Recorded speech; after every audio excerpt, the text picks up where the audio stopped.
Sa ngalan ng Ama, Anak, Espiritu Santo. Amen. Panginoon naming lahat, hinihiling po namin na inyong basbasan ang pagdiriwang namin sa hapong ito.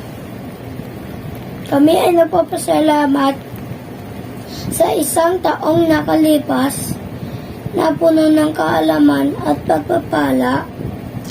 Salamat din po sa pagbibigay niyo sa amin ng pagkakataong ito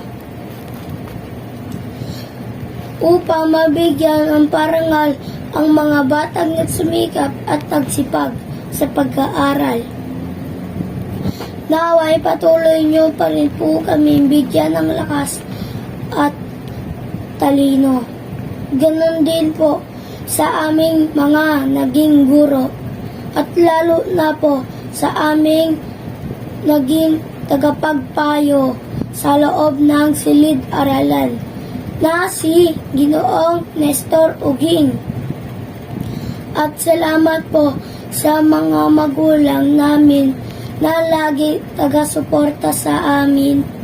Ang lahat na ito ay aming dinadalangin sa ngalan ng Ama, Anak, Espiritu Santo. Amen.